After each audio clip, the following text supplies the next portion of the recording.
بسم الله الرحمن الرحيم. ألف لام ميم. ذلك الكتاب لا ريب فيه هدى للمتقين الذين يؤمنون بالغيب ويقيمون الصلاة ومما رزقناهم ينفقون والذين يؤمنون بما أنزل إليك وما أنزل من قبلك وبالآخرة هم يوقنون أولئك على هدى من ربهم وأولئك هم المفلحون. إن الذين كفروا سواء عليهم أأنذرتهم أم لم تنذرهم لا يؤمنون ختم الله على قلوبهم وعلى سمعهم وعلى أبصارهم غشاوة ولهم عذاب عظيم. ومن الناس من يقول آمنا بالله وباليوم الآخر وما هم بمؤمنين يخادعون الله والذين آمنوا وما يخدعون إلا أنفسهم وما يشعرون. في قلوبهم مرض فزادهم الله مرضا ولهم عذاب أليم بما كانوا يكذبون. وإذا قيل لهم لا تفسدوا في الأرض قالوا إنما نحن مصلحون ألا إنهم هم المفسدون ولكن لا يشعرون. وإذا قيل لهم آمنوا كما آمن الناس قالوا أنؤمن كما آمن السفهاء ألا إنهم هم السفهاء ولكن لا يعلمون. وإذا لقوا الذين آمنوا قالوا آمنا وإذا خلوا إلى شياطينهم قالوا إنا معكم إنما نحن مستهزئون الله يستهزئ بهم ويمدهم في طغيانهم يعمهون. أولئك الذين اشتروا الضلالة بالهدى فما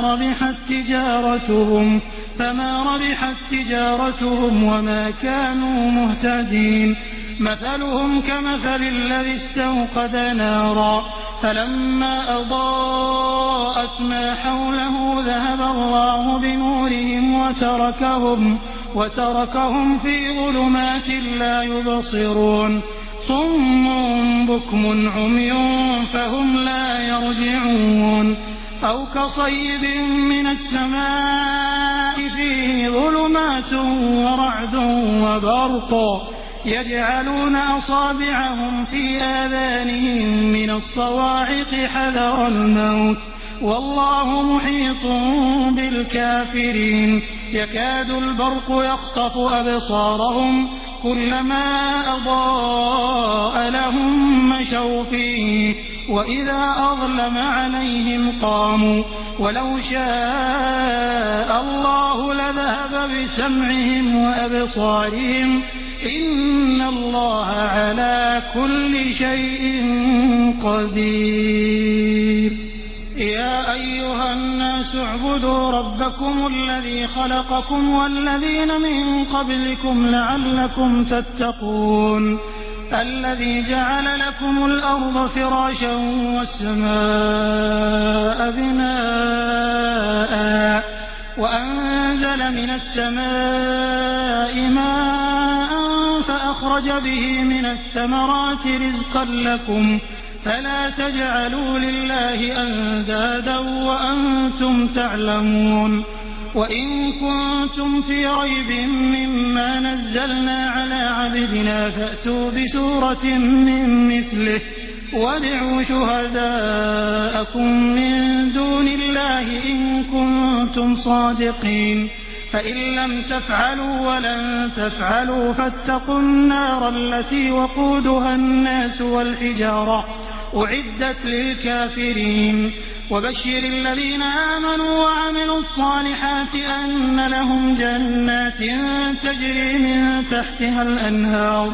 كلما رزقوا منها من ثمرة رزقا قالوا هذا الذي رزقنا من قبل وأتوا به متشابها ولهم فيها أزواج مطهرة وهم فيها خالدون إن الله لا يستحيي أن يضرب مثلا ما بعوضة فما فوقها فأما الذين آمنوا فيعلمون أنه الحق من ربهم وأما الذين كفروا فيقولون ماذا أراد الله بهذا مثلا يضل به كثيرا ويهدي به كثيرا وما يضل به إلا الفاسقين الذين ينقضون عهد الله من بعد ميثاقه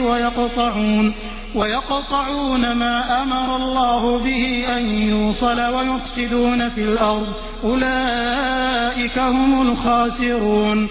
كيف تكفرون بالله وكنتم أمواتا فأحياكم ثم يميتكم ثم يحييكم ثم إليه ترجعون هو الذي خلق لكم ما في الأرض جميعا ثم استوى إلى السماء فسواهن 7 سماوات وهو بكل شيء عليم وإذ قال ربك للملائكة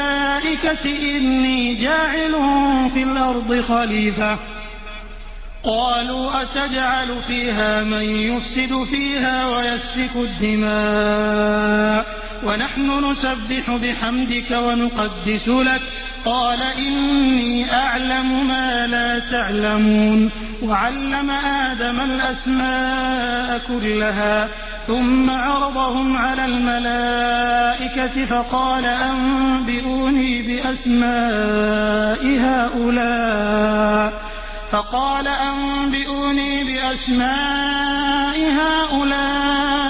إن كنتم صادقين قالوا سبحانك لا علم لنا إلا ما علمتنا إنك أنت العليم الحكيم قال يا آدم أنبئهم بأسمائهم فلما أنبأهم بأسمائهم قال ألم أقل لكم إني أعلم غيب السماوات والأرض وأعلم ما تبدون وما كنتم تكتمون وإذ قلنا للملائكة اسجدوا لآدم فسجدوا إلا إبليس أبى واستكبر وكان من الكافرين وقلنا يا آدم اسكن أنت وزوجك الجنة وكلا منها رغدا حيث شئتما ولا تقربا هذه الشجرة فتكونا من الظالمين فأزلهما الشيطان عنها فأخرجهما مما كانا فيه وقلنا اهبطوا بعضكم لبعض عدو ولكم في الأرض مستقر ومتاع إلى حين فتلقى آدم من ربه كلمات فتاب عليه إنه هو التواب الرحيم قلنا اهبطوا منها جميعا فإما يأتينكم مني هدى فمن تبع هداي فلا خوف عليهم ولا هم يحزنون والذين كفروا وكذبوا بآياتنا أولئك أصحاب النار هم فيها خالدون يا بني إسرائيل اذكروا نعمتي التي أنعمت عليكم وأوفوا بعهدي أوف بعهدكم وإياي فارهبون وآمنوا بما أنزلت مصدقا لما معكم ولا تكونوا أول كافر به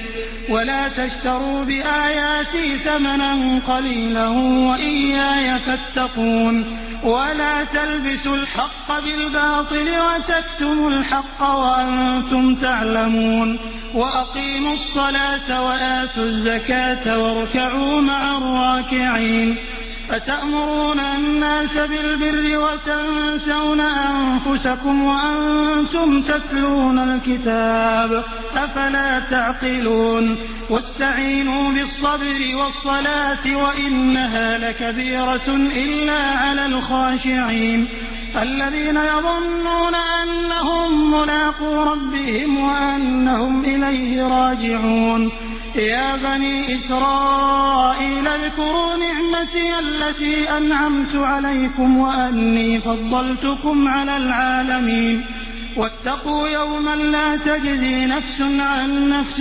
شيئا ولا يقبل منها شفاعة ولا يؤخذ منها عدل ولا هم ينصرون وإذ نجيناكم من آل فرعون يسومونكم سوء العذاب يذبحون أبناءكم ويستحيون نساءكم وفي ذلكم بلاء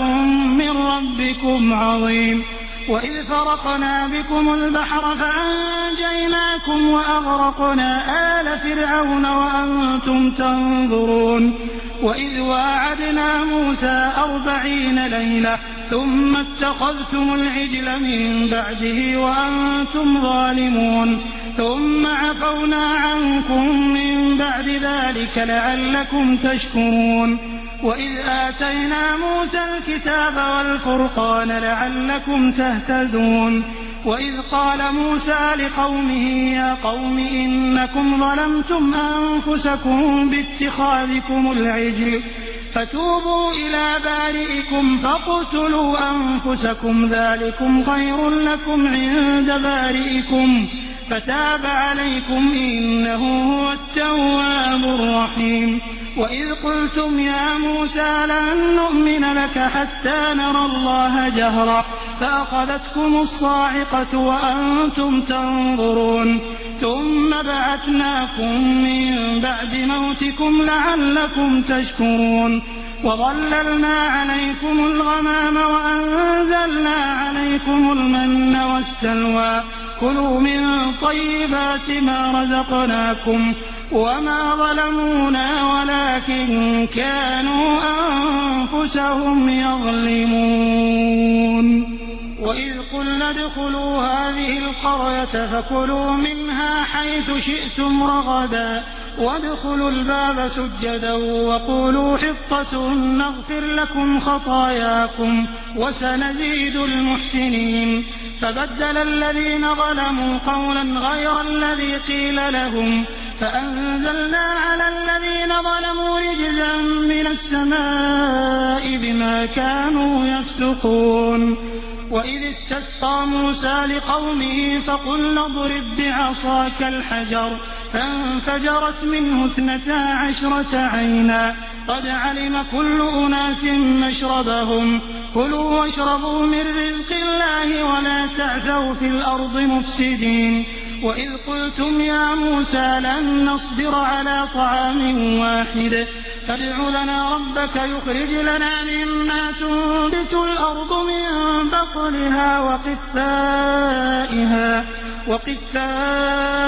وفومها وعدسها وبصلها قال أتستبدلون الذي هو أدنى بالذي هو خير اهبطوا مصرا فإن لكم ما سألتم وضربت عليهم الذلة والمسكنة وباءوا بغضب من الله ذلك بأنهم كانوا يكفرون بآيات الله ويقتلون النبيين بغير الحق ذلك بما عصوا وكانوا يعتدون إن الذين آمنوا والذين هادوا والنصارى والصابئين من آمن بالله واليوم الآخر وعمل صالحا فلهم أجرهم عند ربهم ولا خوف عليهم ولا هم يحزنون وإذ أخذنا ميثاقكم ورفعنا فوقكم الطور خذوا ما آتيناكم بقوة واذكروا ما فيه لعلكم تتقون ثم توليتم من بعد ذلك فلولا فضل الله عليكم ورحمته لكنتم من الخاسرين ولقد علمتم الذين اعتدوا منكم في السبت فقلنا لهم كونوا قردة خاسئين فجعلناها نكالا لما بين يديها وما خلفها وما خلفها وموعظة للمتقين. وإذ قال موسى لقومه إن الله يأمركم أن تذبحوا بقرة قالوا أتتخذنا هزوا قال أعوذ بالله أن أكون من الجاهلين. قالوا ادع لنا ربك يبين لنا ما هي قال إنه يقول إنها بقرة لا فارض ولا بكر عوان بين ذلك فافعلوا ما تؤمرون. قالوا ادع لنا ربك يبين لنا ما لونها قال إنه يقول إنها بقرة صفراء فاقع لونها تسر الناظرين. قالوا ادع لنا ربك يبين لنا ما هي إن البقرة شابه علينا وإنا إن شاء الله لمهتدون. قال إنه يقول إنها بقرة لا ذلول تثير الأرض ولا تسقي الحرث مسلمة لا شية فيها. قالوا الآن جئت بالحق فذبحوها وما كادوا يفعلون. وإذ قتلتم نفسا فادارأتم فيها والله مخرج ما كنتم تكتمون. فقلنا اضربوه ببعضها كذلك يحيي الله الموتى ويريكم آياته لعلكم تعقلون. ثم قست قلوبكم من بعد ذلك فهي كالحجارة أو أشد قسوة وإن من الحجارة لما يتفجر منه الأنهار وإن منها لما يشقق فيخرج منه الماء وإن منها لما يهبط من خشية الله وما الله بغافل عما تعملون. أفتطمعون أن يؤمنوا لكم وقد كان فريق منهم يسمعون كلام الله ثم يحرفونه من بعد ما عقلوه وهم يعلمون. وإذا لقوا الذين آمنوا قالوا آمنا وإذا خلا بعضهم إلى بعض قالوا أتحدثونهم بما فتح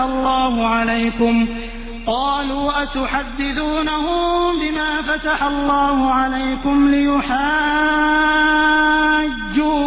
به عند ربكم أفلا تعقلون. أولا يعلمون أن الله يعلم ما يسرون وما يعلنون. ومنهم أميون لا يعلمون الكتاب إلا أماني وإن هم إلا يظنون. فويل للذين يكتبون الكتاب بأيديهم ثم يقولون هذا من عند الله ليشتروا به ثمنا قليلا فويل لهم مما كتبت أيديهم وويل لهم مما يكسبون. وقالوا لن تمسنا النار إلا أياما معدودة قل أتخذتم عند الله عهدا فلن يخلف الله عهده أم تقولون على الله ما لا تعلمون. بلى من كسب سيئة وأحاطت به خطيئته فأولئك أصحاب النار هم فيها خالدون. والذين آمنوا وعملوا الصالحات أولئك أصحاب الجنة هم فيها خالدون. وإذ أخذنا ميثاق بني إسرائيل لا تعبدون إلا الله وبالوالدين إحسانا وذي القربى واليتامى والمساكين وقولوا للناس حسنا وأقيموا الصلاة وآتوا الزكاة ثم توليتم إلا قليلا منكم وأنتم معرضون. وإذ أخذنا ميثاقكم لا تسفكون دماءكم ولا تخرجون أنفسكم من دياركم ثم أقررتم وأنتم تشهدون. ثم أنتم هؤلاء تقتلون أنفسكم وتخرجون فريقا منكم من ديارهم تظاهرون عليهم بالإثم والعدوان وإن يأتوكم أسارى تفادوهم وهو محرم عليكم إخراجهم أفتؤمنون ببعض الكتاب وتكفرون ببعض فما جزاء من يفعل ذلك منكم إلا خزي في الحياة الدنيا ويوم القيامة يردون إلى أشد العذاب وما الله بغافل عما تعملون أولئك الذين اشتروا الحياة الدنيا بالآخرة فلا يخفف عنهم العذاب ولا هم ينصرون ولقد آتينا موسى الكتاب وقفينا من بعده بالرسل وآتينا عيسى ابن مريم البينات وأيدناه بروح القدس أفكلما جاءكم رسول بما لا تهوى أنفسكم استكبرتم ففريقا كذبتم وفريقا تقتلون وقالوا قلوبنا غلف بل لعنهم الله بكفرهم فقليلا ما يؤمنون ولما جاءهم كتاب من عند الله مصدق لما معهم وكانوا من قبل يستفتحون على الذين كفروا فلما جاءهم ما عرفوا كفروا به فلعنة الله على الكافرين بئس ما اشتروا به أنفسهم أن يكفروا بما أنزل الله بغيا أن ينزل الله من فضله على من يشاء من عباده فباءوا بغضب على غضب وللكافرين عذاب مهين وإذا قيل لهم آمنوا بما أنزل الله قالوا نؤمن بما أنزل علينا ويكفرون بما وراءه وهو الحق مصدقا لما معهم قل فلم تقتلون أنبياء الله من قبل إن كنتم مؤمنين ولقد جاءكم موسى بالبينات ثم اتخذتم العجل من بعده وأنتم ظالمون وإذ أخذنا ميثاقكم ورفعنا فوقكم الطور خذوا ما آتيناكم بقوة واسمعوا قالوا سمعنا وعصينا وأشربوا في قلوبهم العجل بكفرهم قل بئس ما يأمركم به إيمانكم إن كنتم مؤمنين قل إن كانت لكم الدار الآخرة عند الله خالصة من دون الناس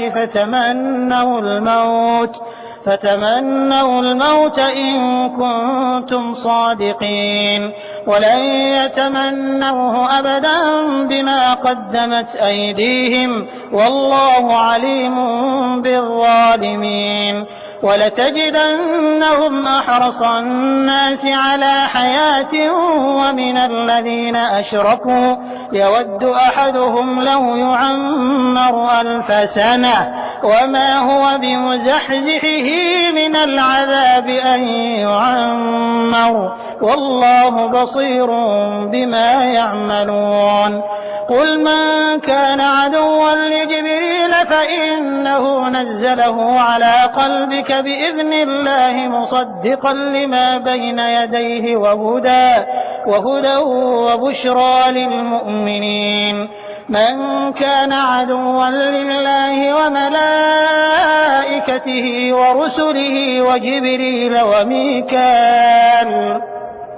ورسله وجبريل وميكال فإن الله عدو للكافرين ولقد أنزلنا إليك آيات بينات وما يكفر بها إلا الفاسقون أوكلما عاهدوا عهدا نبذه فريق منهم بل أكثرهم لا يؤمنون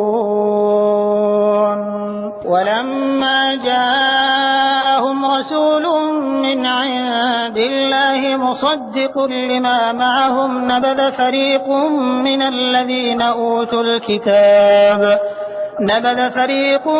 الذين أوتوا الكتاب كتاب الله وراء ظهورهم كأنهم لا يعلمون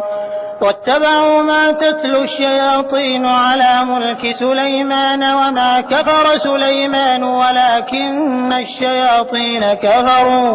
ولكن الشياطين كفروا يعلمون الناس السحر وما أنزل على الملكين ببابل هاروت وماروت وما يعلمان من أحد حتى يقولا إنما نحن فتنة فلا تكفر فيتعلمون منهما ما يفرقون به بين المرء وزوجه وما هم بضارين به من أحد إلا بإذن الله ويتعلمون ما يضرهم ولا ينفعهم ولقد علموا لمن اشتراه ما له في الآخرة من خلاق ولبئس ما شروا به أنفسهم لو كانوا يعلمون ولو أنهم آمنوا واتقوا لمثوبة من عند الله خير لو كانوا يعلمون يا أيها الذين آمنوا لا تقولوا راعنا وقولوا انظرنا واسمعوا وللكافرين عذاب أليم ما يود الذين كفروا من أهل الكتاب ولا المشركين أن ينزل عليكم من خير من ربكم والله يختص برحمته من يشاء والله ذو الفضل العظيم ما ننسخ من آية أو ننسها نأت بخير منها أو مثلها ألم تعلم أن الله على كل شيء قدير ألم تعلم أن الله له ملك السماوات والأرض وما لكم من دون الله من ولي ولا نصير أم تريدون أن تسألوا رسولكم كما سئل موسى من قبل ومن يتبدل الكفر بالإيمان فقد ضل سواء السبيل ود كثير من أهل الكتاب لو يردونكم من بعد إيمانكم كفارا حسدا من عند أنفسهم من بعد ما تبين لهم الحق فاعفوا واصفحوا حتى يأتي الله بأمره إن الله على كل شيء قدير وأقيموا الصلاة وآتوا الزكاة وما تقدموا لأنفسكم من خير تجدوه عند الله إن الله بما تعملون بصير وقالوا لن يدخل الجنة إلا من كان هودا أو نصارى تلك أمانيهم قل هاتوا برهانكم إن كنتم صادقين بلى من أسلم وجهه لله وهو محسن فله أجره عند ربه ولا خوف عليهم ولا هم يحزنون وقالت اليهود ليست النصارى على شيء وقالت النصارى ليست اليهود على شيء وهم يتلون الكتاب كذلك قال الذين لا يعلمون مثل قولهم فالله يحكم بينهم يوم القيامة فيما كانوا فيه يختلفون ومن أظلم ممن منع مساجد الله أن يذكر فيها اسمه وسعى في خرابها أولئك ما كان لهم أن يدخلوها إلا خائفين لهم في الدنيا خزي ولهم في الآخرة عذاب عظيم ولله المشرق والمغرب فأينما تولوا فثم وجه الله إن الله واسع عليم وقالوا اتخذ الله ولدا سبحانه بل له ما في السماوات والأرض كل له قانتون بديع السماوات والأرض وإذا قضى أمرا فإنما يقول له كن فيكون وقال الذين لا يعلمون لولا يكلمنا الله أو تأتينا آية كذلك قال الذين من قبلهم مثل قولهم تشابهت قلوبهم قد بينا الآيات لقوم يوقنون إنا أرسلناك بالحق بشيرا ونذيرا ولا تسأل عن أصحاب الجحيم ولن ترضى عنك اليهود ولا النصارى حتى تتبع ملتهم قل إن هدى الله هو الهدى ولئن اتبعت أهواءهم بعد الذي جاءك من العلم ما لك من الله من ولي ولا نصير الذين آتيناهم الكتاب يتلونه حق تلاوته أولئك يؤمنون به ومن يكفر به فأولئك هم الخاسرون يا بني إسرائيل اذكروا نعمتي التي أنعمت عليكم وأني فضلتكم على العالمين واتقوا يوما لا تجزي نفس عن نفس شيئا ولا يقبل منها عدل ولا تنفعها شفاعة ولا هم ينصرون وإذ ابتلى إبراهيم ربه بكلمات فأتمهم قال إني جاعلك للناس إماما قال ومن ذريتي قال لا ينال عهد الظالمين وإذ جعلنا البيت مثابة للناس وأمنا واتخذوا من مقام إبراهيم مصلى وعهدنا إلى إبراهيم وإسماعيل أن طهرا بيتي للطائفين والعاكفين والركع السجود وإذ قال إبراهيم رب اجعل هذا بلدا آمنا وارزق أهله من الثمرات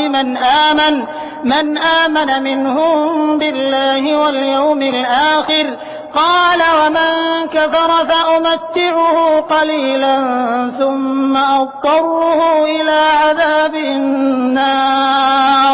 وبئس المصير وإذ يرفع إبراهيم القواعد من البيت وإسماعيل ربنا تقبل منا إنك أنت السميع العليم ربنا واجعلنا مسلمين لك ومن ذريتنا أمة مسلمة لك وأرنا مناسكنا وتب علينا إنك أنت التواب الرحيم ربنا وابعث فيهم رسولا منهم يتلو عليهم آياتك ويعلمهم الكتاب والحكمة ويزكيهم إنك أنت العزيز الحكيم ومن يرغب عن ملة إبراهيم إلا من سفه نفسه ولقد اصطفيناه في الدنيا وإنه في الآخرة لمن الصالحين إذ قال له ربه أسلم قال أسلمت لرب العالمين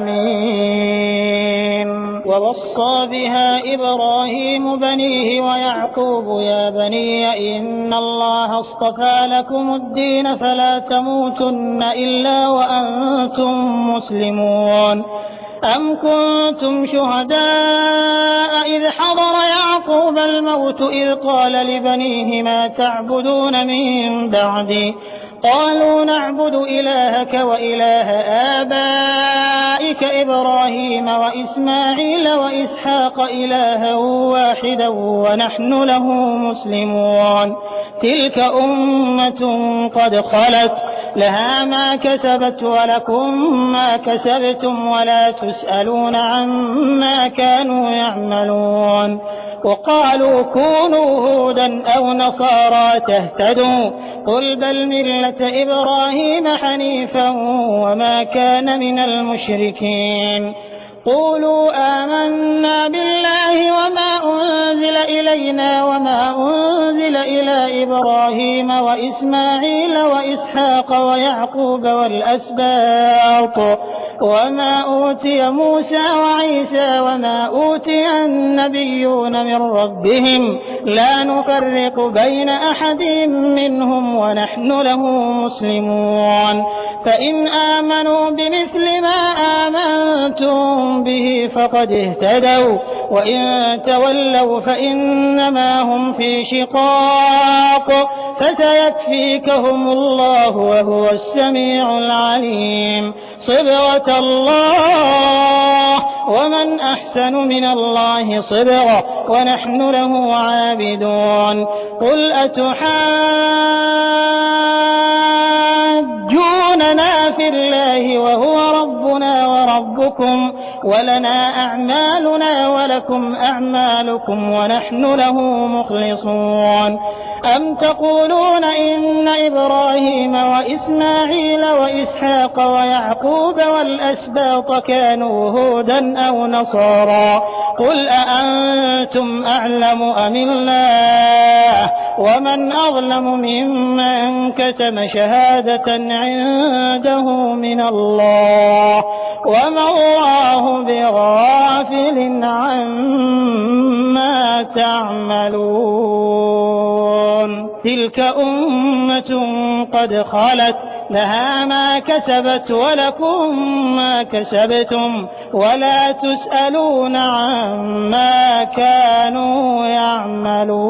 يعملون سيقول السفهاء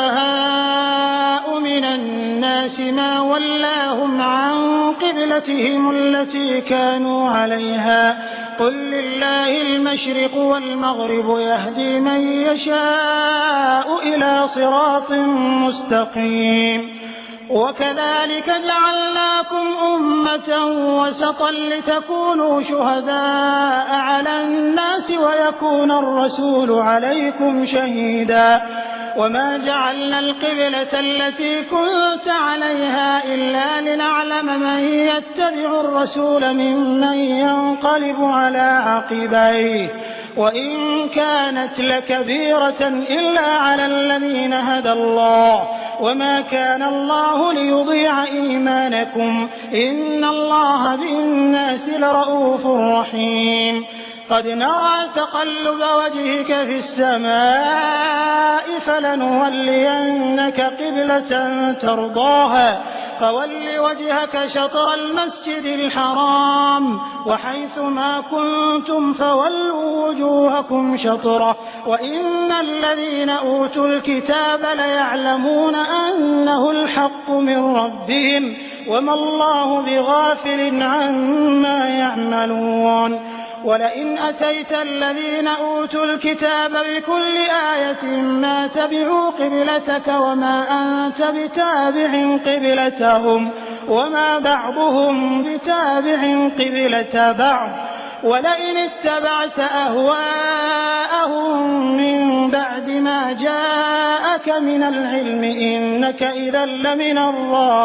الظالمين الذين آتيناهم الكتاب يعرفونه كما يعرفون أبناءهم وإن فريقا منهم ليكتمون الحق وهم يعلمون الحق من ربك فلا تكونن من الممترين ولكل وجهة هو موليها فاستبقوا الخيرات أينما تكونوا يأتي بكم الله جميعا إن الله على كل شيء قدير ومن حيث خرجت فول وجهك شطر المسجد الحرام وإنه للحق من ربك وما الله بغافل عما تعملون ومن حيث خرجت فول وجهك شطر المسجد الحرام وحيث ما كنتم فولوا وجوهكم شطره لئلا يكون للناس عليكم حجة إلا الذين ظلموا منهم فلا تخشوهم واخشوني ولأتم نعمتي عليكم ولعلكم تهتدون كما أرسلنا فيكم رسولا منكم يتلو عليكم آياتنا ويزكيكم ويعلمكم الكتاب والحكمة ويعلمكم ما لم تكونوا تعلمون فاذكروني أذكركم واشكروا لي ولا تكفرون يا أيها الذين آمنوا استعينوا بالصبر والصلاة إن الله مع الصابرين ولا تقولوا لمن يقتل في سبيل الله أموات بل أحياء ولكن لا تشعرون ولنبلونكم بشيء من الخوف والجوع ونقص من الأموال والأنفس والثمرات وبشر الصابرين الذين إذا أصابتهم مصيبة قالوا إنا لله وإنا إليه راجعون أولئك عليهم صلوات من ربهم ورحمة وأولئك هم المهتدون إن الصفا والمروة من شعائر الله فمن حج البيت أو اعتمر فلا جناح عليه أن يطوف بهما ومن تطوع خيرا فإن الله شاكر عليم إن الذين يكتمون ما أنزلنا من البينات والهدى من بعد ما بيناه للناس في الكتاب أولئك يلعنهم الله ويلعنهم اللاعنون إلا الذين تابوا وأصلحوا وبينوا فأولئك أتوب عليهم وأنا التواب الرحيم إن الذين كفروا وماتوا وهم كفار أولئك عليهم لعنة الله والملائكة والناس أجمعين خالدين فيها لا يخفف عنهم العذاب ولا هم ينظرون وإلهكم إله واحد لا إله إلا هو الرحمن الرحيم إن في خلق السماوات والأرض واختلاف الليل والنهار والفلك التي تجري في البحر بما ينفع الناس وما أنزل الله من السماء من ماء فأحيا به الأرض بعد موتها وبث فيها من كل دابة وتصريف الرياح والسحاب المسخر بين السماء والأرض لآيات لقوم يعقلون ومن الناس من يتخذ من دون الله أندادا يحبونهم كحب الله والذين آمنوا أشد حبا لله ولو يرى الذين ظلموا إذ يرون العذاب أن القوة لله جميعا وأن الله شديد العذاب. إذ تبرأ الذين اتبعوا من الذين اتبعوا ورأوا العذاب وتقطعت بهم الأسباب. وقال الذين اتبعوا لو أن لنا كرة فنتبرأ منهم كما تبرأوا منا كذلك يريهم الله أعمالهم حسرات عليهم وما هم بخارجين من النار. يا أيها الناس كلوا مما في الأرض حلالا طيبا ولا تتبعوا خطوات الشيطان إنه لكم عدو مبين. إنما يأمركم بالسوء والفحشاء وأن تقولوا على الله ما لا تعلمون. وإذا قيل لهم اتبعوا ما أنزل الله قالوا بل نتبع ما ألفينا عليه آباءنا أولو كان آباؤهم لا يعقلون شيئا ولا يهتدون. ومثل الذين كفروا كمثل الذي ينعق بما لا يسمع إلا دعاء ونداء صم بكم عمي فهم لا يعقلون. يا أيها الذين آمنوا كلوا من طيبات ما رزقناكم واشكروا لله إن كنتم إياه تعبدون. إنما حرم عليكم الميتة والدم ولحم الخنزير وما أهل به لغير الله فمن اضطر غير باغ ولا عاد فلا إثم عليه إن الله غفور رحيم. إن الذين يكتمون ما أنزل الله من الكتاب ويشترون به ثمنا قليلا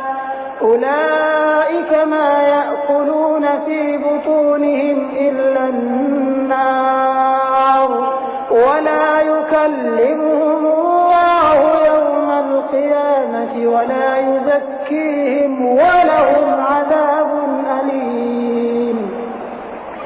أولئك الذين اشتروا الضلالة بالهدى والعذاب بالمغفرة فما أصبرهم على النار ذلك بأن الله نزل الكتاب بالحق وإن الذين اختلفوا في الكتاب لفي شقاق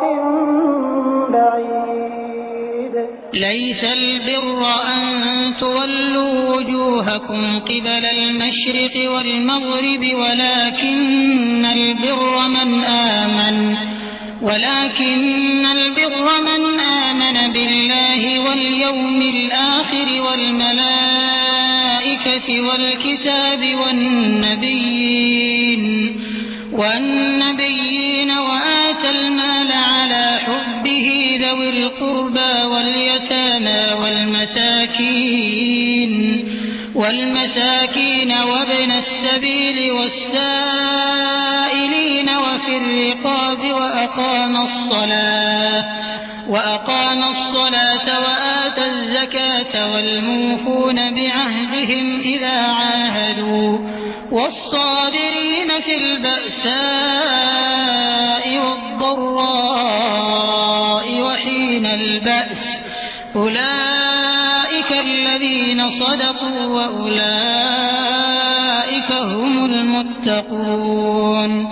يا أيها الذين آمنوا كتب عليكم القصاص في القتلى الحر بالحر والعبد بالعبد والأنثى بالأنثى فمن عفي له من أخيه شيء فاتباع بالمعروف وأداء إليه بإحسان ذلك تخفيف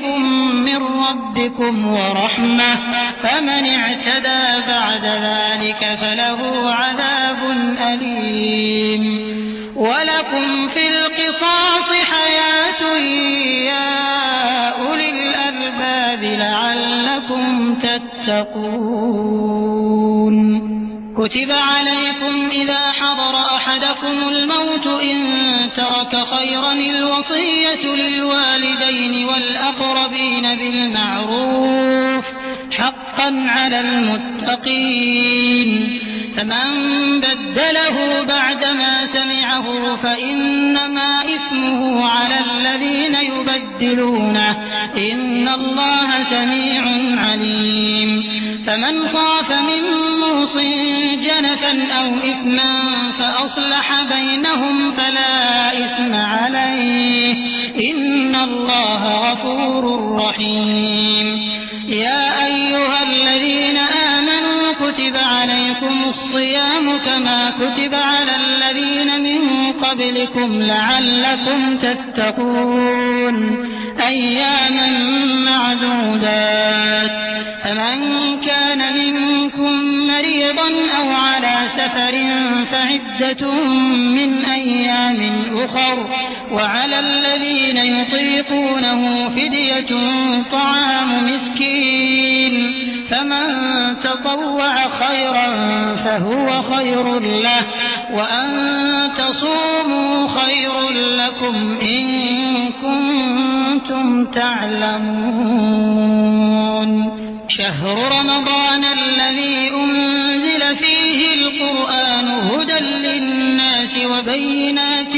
من الهدى والفرقان فمن شهد منكم الشهر فليصم ومن كان مريضا أو على سفر فعدة من أيام أخر يريد الله بكم اليسر ولا يريد بكم العسر ولتكملوا العدة ولتكبروا الله على ما هداكم ولعلكم تشكرون وإذا سألك عبادي عني فإني قريب أجيب دعوة الداع إذا دعان فليستجيبوا لي وليؤمنوا بي لعلهم يرشدون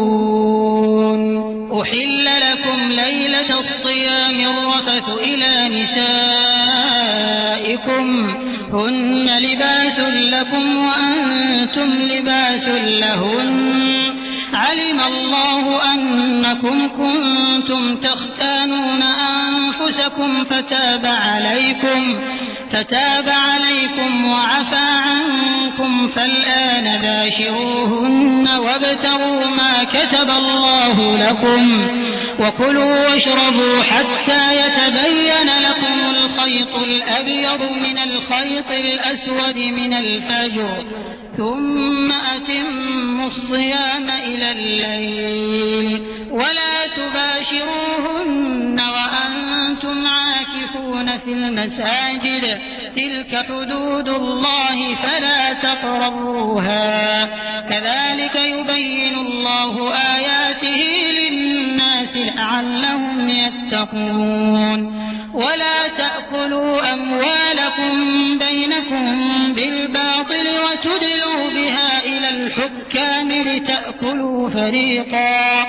وتدلوا بها إلى الحكام لتأكلوا فريقا من أموال الناس بالإثم وأنتم تعلمون يسألونك عن الأهلة قل هي مواقيت للناس والحج وليس البر بأن تأتوا البيوت من ظهورها ولكن البر من اتقى وأتوا البيوت من أبوابها واتقوا الله لعلكم تفلحون وقاتلوا في سبيل الله الذين يقاتلونكم ولا تعتدوا إن الله لا يحب المعتدين واقتلوهم حيث ثقفتموهم وأخرجوهم من حيث أخرجوكم والفتنة أشد من القتل ولا تقاتلوهم عند المسجد الحرام حتى يقاتلوكم فيه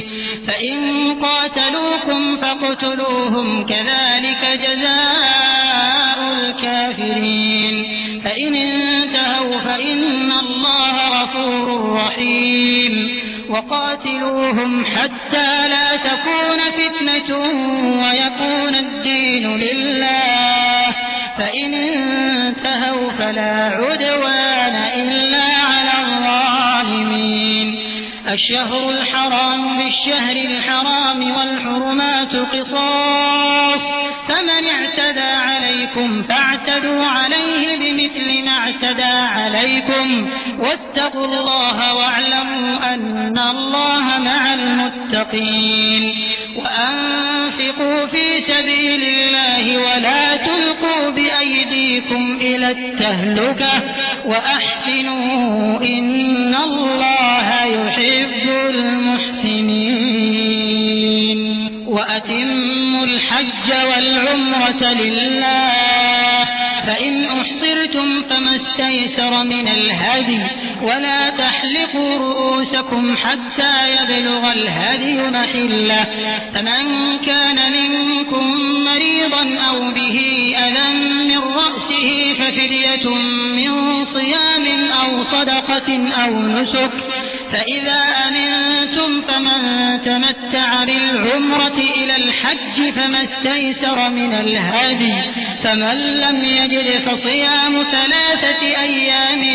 في الحج و7 إذا رجعتم تلك 10 كاملة ذلك لمن لم يكن أهله حاضر المسجد الحرام واتقوا الله واعلموا أن الله شديد العقاب الحج أشهر معلومات فمن فرض فيهن الحج فلا رفث ولا فسوق ولا جدال في الحج وما تفعلوا من خير يعلمه الله وتزودوا فإن خير الزاد التقوى واتقون يا أولي الألباب ليس عليكم جناح أن تبتغوا فضلا من ربكم فإذا أفضتم من عرفات فاذكروا الله عند المشعر الحرام واذكروه كما هداكم وإن كنتم من قبله لمن الضالين ثم أفيضوا من حيث أفاض الناس واستغفروا الله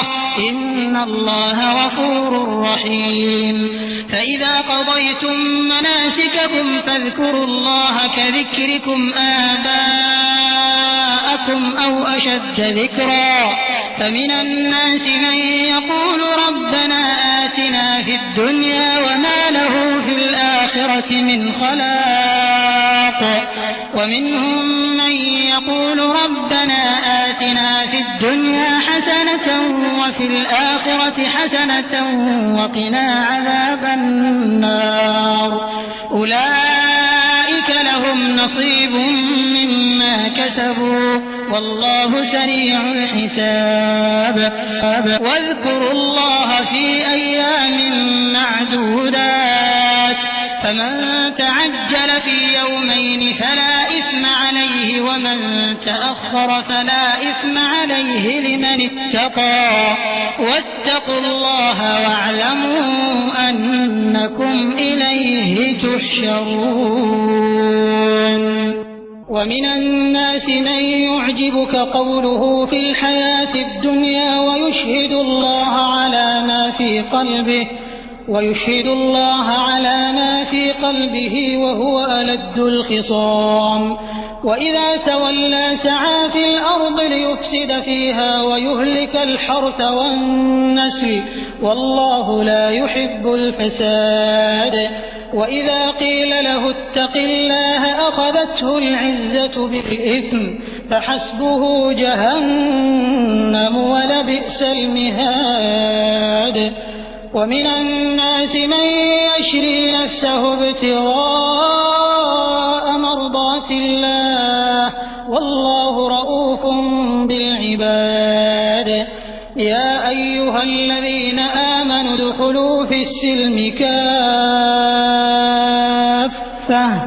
ولا تتبعوا خطوات الشيطان إنه لكم عدو مبين فإن زللتم من بعد ما جاءتكم البينات فاعلموا أن الله عزيز حكيم هل ينظرون إلا أن يأتيهم الله في ظلل من الغمام والملائكة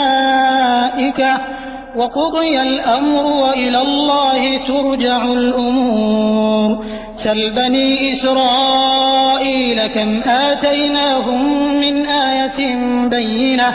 ومن يبدل نعمة الله من بعد ما جاءته فإن الله شديد العقاب زين للذين كفروا الحياة الدنيا ويسخرون من الذين آمنوا والذين اتقوا فوقهم يوم القيامة والله يرزق من يشاء بغير حساب كان الناس أمة واحدة فبعث الله النبيين مبشرين ومنذرين وأنزل معهم الكتاب بالحق ليحكم بين الناس فيما اختلفوا فيه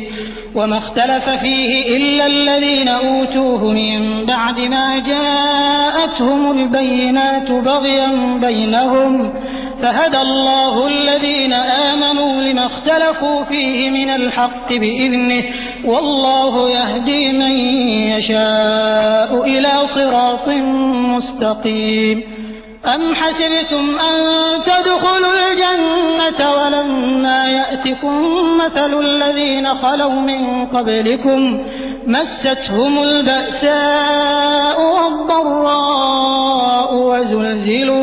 وزلزلوا حتى يقول الرسول والذين آمنوا معه متى نصر الله ألا إن نصر الله قريب يسألونك ماذا ينفقون قل ما أنفقتم من خير فللوالدين والأقربين واليتامى والمساكين وابن السبيل وما تفعلوا من خير فإن الله به عليم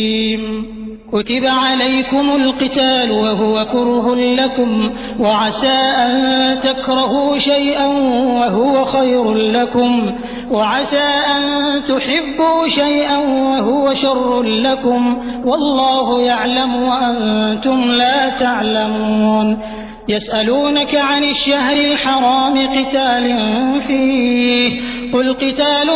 فيه كبير وصد عن سبيل الله وكفر به والمسجد الحرام وإخراج أهله منه أكبر عند الله والفتنة أكبر من القتل ولا يزالون يقاتلونكم حتى يردوكم عن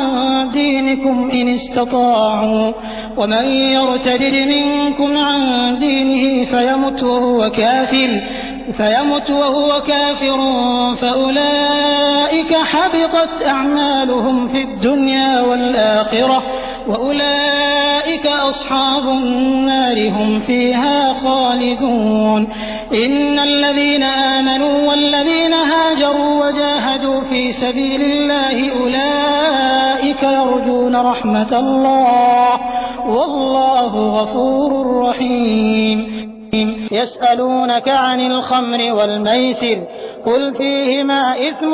كبير ومنافع للناس وإثمهما أكبر من نفعهما ويسألونك ماذا ينفقون قل العفو كذلك يبين الله لكم الآيات لعلكم تتفكرون في الدنيا والآخرة ويسألونك عن اليتامى قل إصلاح لهم خير وإن تخالطوهم فإخوانكم والله يعلم المفسد من المصلح ولو شاء الله لأعنتكم إن الله عزيز حكيم ولا تنكحوا المشركات حتى يؤمنوا ولأمة مؤمنة خير من مشركة ولو أعجبتكم ولا تنكحوا المشركين حتى يؤمنوا ولعبد مؤمن خير من مشرك ولو أعجبكم أولئك يدعون إلى النار والله يدعو إلى الجنة والمغفرة بإذنه ويبين آياته للناس لعلهم يتذكرون ويسألونك عن المحيض قل هو أذى فاعتزلوا النساء في المحيض ولا تقربوهن حتى يطهرن فإذا تطهرن فأتوهن من حيث أمركم الله إن الله يحب التوابين ويحب المتطهرين نساؤكم حرث لكم فأتوا حرثكم أنى شئتم وقدموا لأنفسكم واتقوا الله واعلموا أنكم ملاقوه وبشر المؤمنين ولا تجعلوا الله عرضة لأيمانكم أن تبروا وتتقوا وتصلحوا بين الناس والله سميع عليم لا يؤاخذكم الله باللغو في أيمانكم ولكن يؤاخذكم بما كسبت قلوبكم والله غفور حليم للذين يؤلون من نسائهم تربص 4 أشهر فإن فاءوا فإن الله غفور رحيم وإن عزموا الطلاق فإن الله سميع عليم والمطلقات يتربصن بأنفسهن 3 قروء ولا يحل لهن أن يكتمن ما خلق الله في أرحامهن إن كن يؤمن بالله واليوم الآخر وبعولتهن أحق بردهن في ذلك إن أرادوا إصلاحا ولهن مثل الذي عليهن بالمعروف وللرجال عليهن درجة والله عزيز حكيم الطلاق 2 فإمساك بمعروف أو تسريح بإحسان ولا يحل لكم أن تأخذوا مما آتيتموهن شيئا إلا أن يخافا ألا يقيما حدود الله فإن خفتم ألا يقيما حدود الله فلا جناح عليهما فيما افتدت به تلك حدود الله فلا تعتدوها ومن يتعد حدود الله فأولئك هم الظالمون فإن طلقها فلا تحل له من بعد حتى تنكح زوجا غيره فإن طلقها فلا جناح عليهما أن يتراجعا إن ظنا أن يقيما حدود الله وتلك حدود الله يبينها لقوم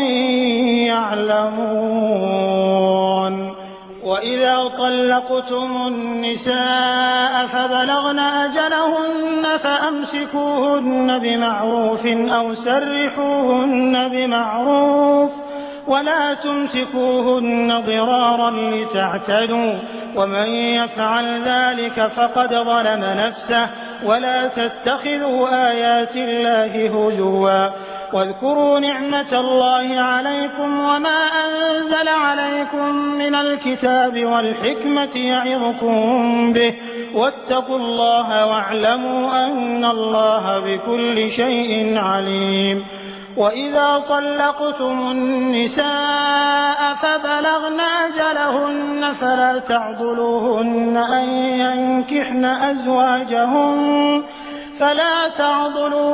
أن ينكحن أزواجهن إذا تراضوا بينهم بالمعروف،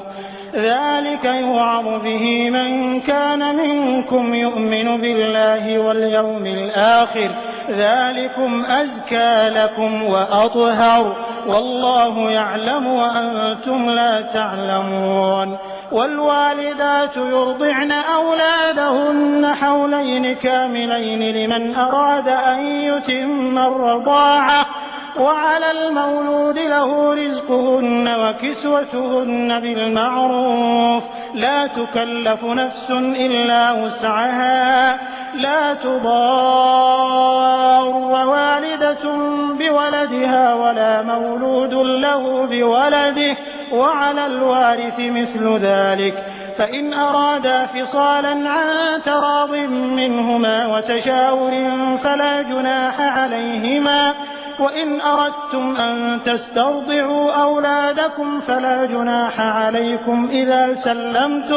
إذا سلمتم ما آتيتم بالمعروف، واتقوا الله واعلموا أن الله بما تعملون بصير.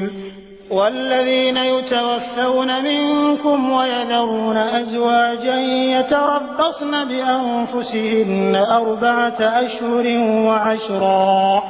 فإذا بلغن أجلهن فلا جناح عليكم فيما فعلن في أنفسهن بالمعروف، والله بما تعملون خبير.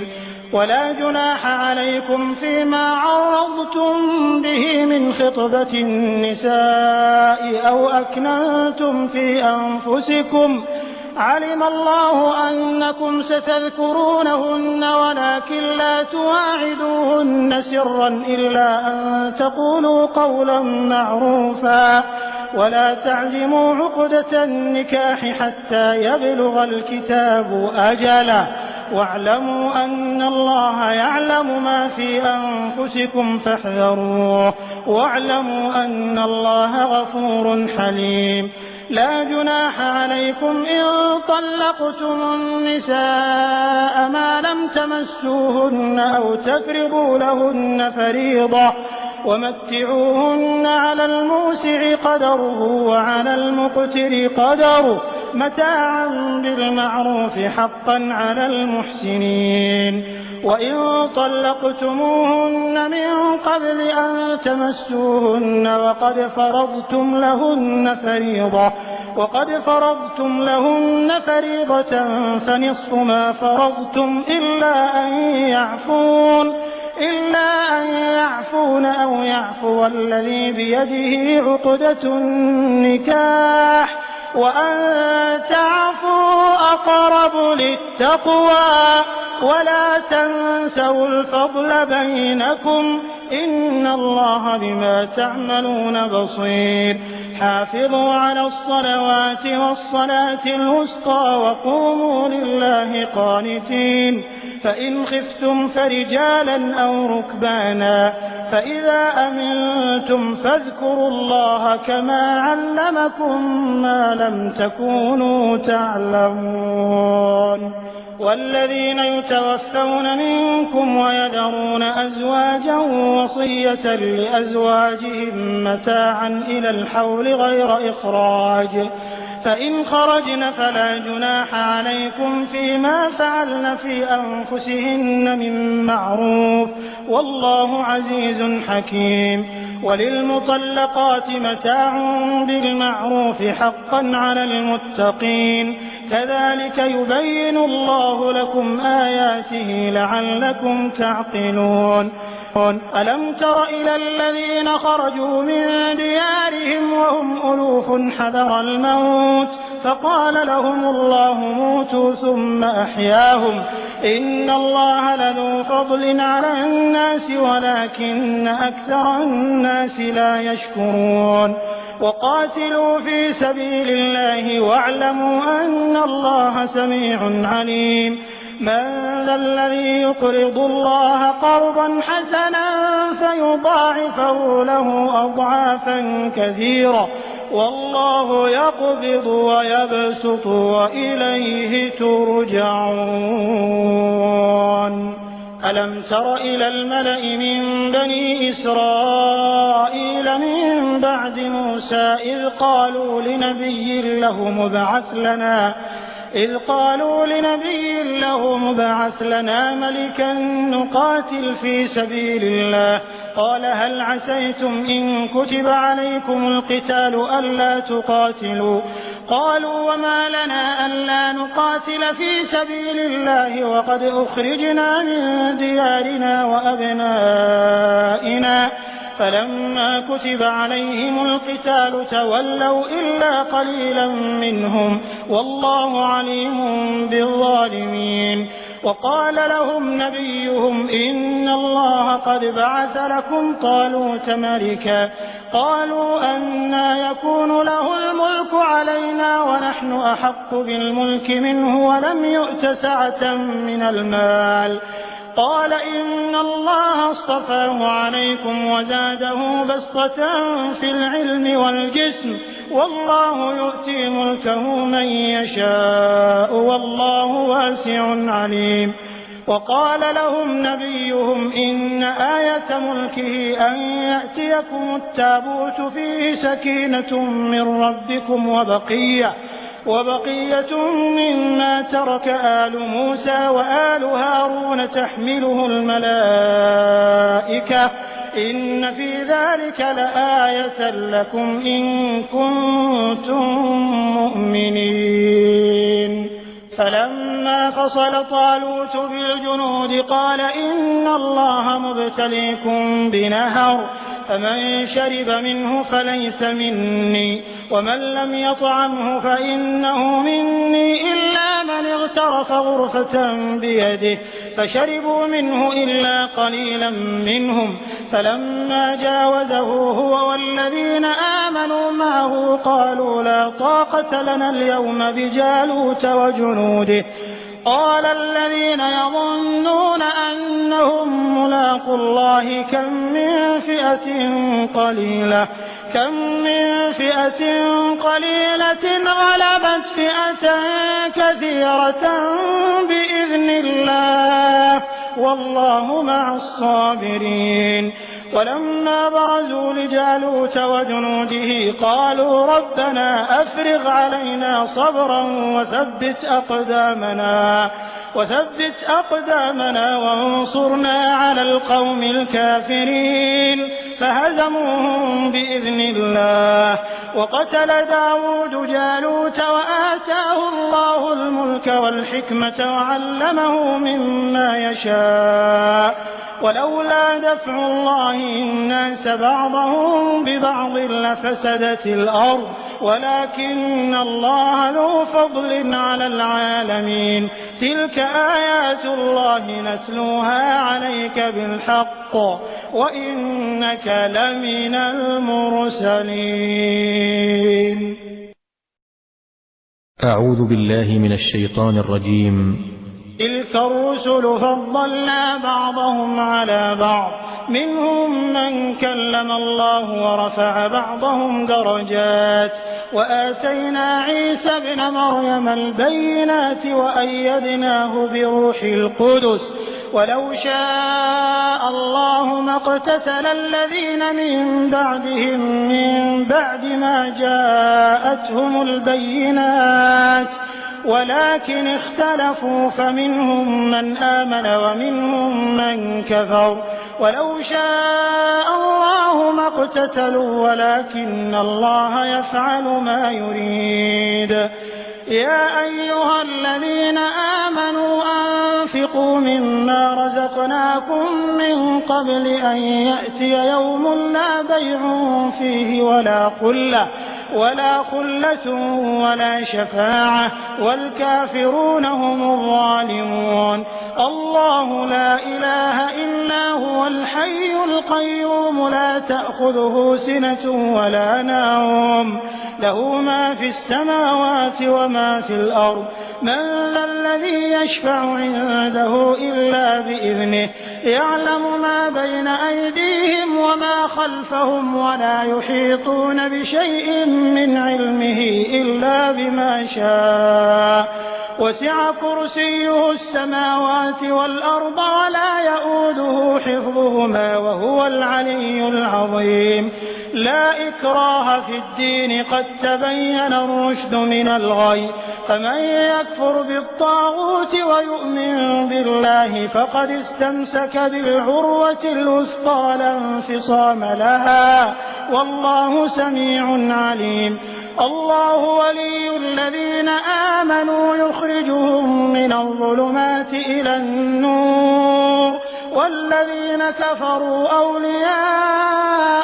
الطاغوت يخرجونهم من النور إلى الظلمات أولئك أصحاب النار هم فيها خالدون ألم تر إلى الذي حاج إبراهيم في ربه أن آتاه الله الملك إذ قال إبراهيم ربي الذي يحيي ويميت قال أنا أحيي وأميت قال إبراهيم فإن الله يأتي بالشمس من المشرق فأت بها من المغرب فبهت الذي كفر والله لا يهدي القوم الظالمين أو كالذي مر على قرية وهي خاوية على عروشها قال أنى يحيي هذه الله بعد موتها فأماته الله 100 عام ثم بعثه قال كم لبثت قال لبثت يوما أو بعض يوم قال بل لبثت 100 عام فانظر إلى طعامك وشرابك لم يتسنه وانظر إلى حمارك ولنجعلك آية للناس وانظر إلى العظام كيف ننشزها ثم نكسوها لحما فلما تبين له قال أعلم أن الله على كل شيء قدير وإذ قال إبراهيم رب أرني كيف تحيي الموتى قال أولم تؤمن قال بلى ولكن ليطمئن قلبي قال فخذ 4 من الطير فصرهن إليك ثم اجعل على كل جبل منهن جزءا ثم ادعهن يأتينك سعيا واعلم أن الله عزيز حكيم مثل الذين ينفقون أموالهم في سبيل الله كمثل حبة أنبتت 7 سنابل في كل سنبلة 100 حبة والله يضاعف لمن يشاء والله واسع عليم الذين ينفقون أموالهم في سبيل الله ثم لا يتبعون ما أنفقوا منا ولا أذى لهم أجرهم عند ربهم ولا خوف عليهم ولا هم يحزنون قول معروف ومغفرة خير من صدقة يتبعها أذى والله غني حليم يا أيها الذين آمنوا لا تبطلوا صدقاتكم بالمن والأذى كالذي ينفق ماله رئاء الناس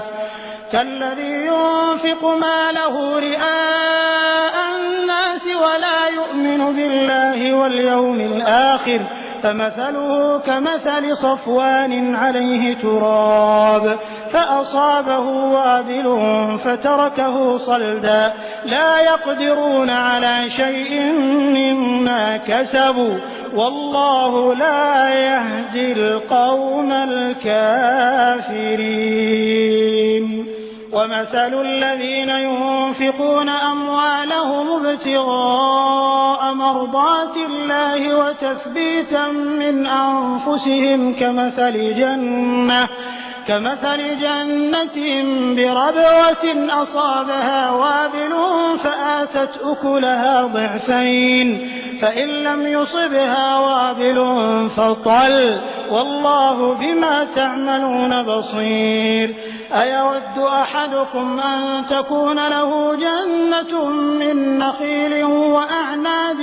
تجري من تحتها الأنهار له فيها من كل الثمرات وأصابه الكبر وله ذرية ضعفاء فأصابها إعصار فيه نار فاحترقت كذلك يبين الله لكم الآيات لعلكم تتفكرون. يا أيها الذين آمنوا أنفقوا من طيبات ما كسبتم ومما أخرجنا لكم من الأرض ولا تيمموا الخبيث منه تنفقون ولستم بآخذيه إلا أن تغمضوا فيه واعلموا أن الله غني حميد. الشيطان يعدكم الفقر ويأمركم بالفحشاء والله يعدكم مغفرة منه وفضلا والله واسع عليم. يؤتي الحكمة من يشاء ومن يؤت الحكمة فقد أوتي خيرا كثيرا وما يذكر إلا أولو الألباب. وما أنفقتم من نفقة أو نذرتم من نذر فإن الله يعلمه وما للظالمين من أنصار. إن تبدوا الصدقات فنعما هي وإن تخفوها وتؤتوها الفقراء فهو خير لكم ويكفر عنكم من سيئاتكم والله بما تعملون خبير. ليس عليك هداهم ولكن الله يهدي من يشاء وما تنفقوا من خير فلأنفسكم وما تنفقون إلا ابتغاء وجه الله وما تنفقوا من خير يوفى إليكم وأنتم لا تظلمون. للفقراء الذين أحصروا في سبيل الله لا يستطيعون ضربا في الأرض يحسبهم الجاهل أغنياء من التعفف تعرفهم بسيماهم لا يسألون الناس إلحافا وما تنفقوا من خير فإن الله به عليم. الذين ينفقون أموالهم بالليل والنهار سرا وعلانية فلهم أجرهم عند ربهم ولا خوف عليهم ولا هم يحزنون. الذين يأكلون الربا لا يقومون إلا كما يقوم الذي يتخبطه الشيطان من المس ذلك بأنهم قالوا إنما البيع مثل الربا وأحل الله البيع وحرم الربا. فمن جاءه موعظة من ربه فانتهى فله ما سلف وأمره إلى الله ومن عاد فأولئك أصحاب النار هم فيها خالدون. يمحق الله الربا ويربي الصدقات والله لا يحب كل كفار أثيم. إن الذين آمنوا وعملوا الصالحات وأقاموا الصلاة وآتوا الزكاة لهم أجرهم عند ربهم ولا خوف عليهم ولا هم يحزنون. يا أيها الذين آمنوا اتقوا الله الربا إن كنتم مؤمنين فإن لم تفعلوا فأذنوا بحرب من الله ورسوله وإن تبتم فلكم رؤوس أموالكم لا تظلمون ولا تظلمون وإن كان ذو عسرة فنظرة إلى ميسرة وأن تصدقوا خير لكم إن كنتم تعلمون واتقوا يوما ترجعون فيه إلى الله ثم توفى كل نفس ما كسبت وهم لا يظلمون. يا أيها الذين آمنوا إذا تداينتم بدين إلى أجل مسمى فاكتبوه وليكتب بينكم كاتب بالعدل ولا يأب كاتب أن يكتب كما علمه الله فليكتب وليملل الذي عليه الحق وليتق الله ربه ولا يبخس منه شيئا فإن كان الذي عليه الحق سفيها أو ضعيفا أو لا يستطيع أن يمله فليملل وليه بالعدل واستشهدوا شهيدين من رجالكم فإن لم يكونا رجلين فرجل وامرأتان ممن ترضون